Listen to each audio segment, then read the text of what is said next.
Passons à la question 3a. Donc on a l'ensemble grand F des vecteurs colonne x de M31 de R tel que a fois x égale au vecteur colonne 0. D'accord, ce vecteur colonne-là. Donc il faut montrer que F est un espace vectoriel. Donc on va montrer que c'est un sous-espace vectoriel de M31 de R. Donc on va déjà dire que F est une partie de M31 de R, par définition, hein, par la définition de F.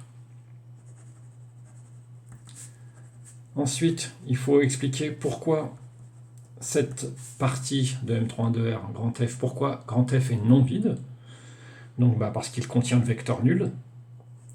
En effet, si on fait A fois le vecteur nul, alors le vecteur nul de M31 de R, bien sûr. Si on fait A fois le vecteur nul de M31 de R, ça donne bien le vecteur nul de M31 de R. Ce qui prouve bien que le vecteur nul de M31 de R appartient à grand F. Donc F est non vide. Voilà, maintenant il ne reste plus qu'à montrer que F est stable par combinaison linéaire. Donc pour ça, on va prendre deux vecteurs, notons-les grand X et grand Y dans grand F. Notons deux réels alpha et bêta, soit alpha et bêta, donc des réels. Et puis, on va dire qu'on va noter Z, la combinaison linéaire de X et Y avec les coefficients alpha et bêta. Et on va montrer que Z appartient aussi à grand F. Pour ça, on va calculer A fois Z.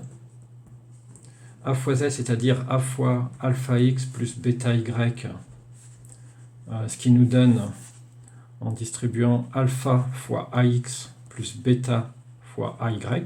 N'oubliez pas de toujours mettre les coefficients réels devant, pour que ce soit plus facile. Comme on sait que X appartient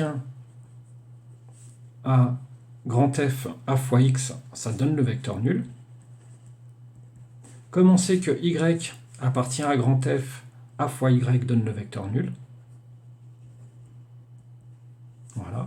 Donc ça, c'est car X et Y, ils appartiennent à F. Du coup, ça donne alpha fois le vecteur nul plus bêta fois le vecteur nul, ça donne le vecteur nul. Donc de ça, on en déduit que Z appartient à grand F. Et ainsi que que grand F est stable par combinaison linéaire.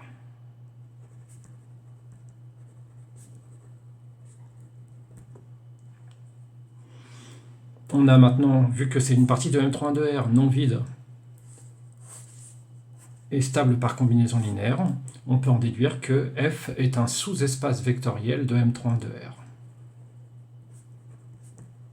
Et en tant que sous-espace vectoriel de M31 de R, c'est bien un espace vectoriel.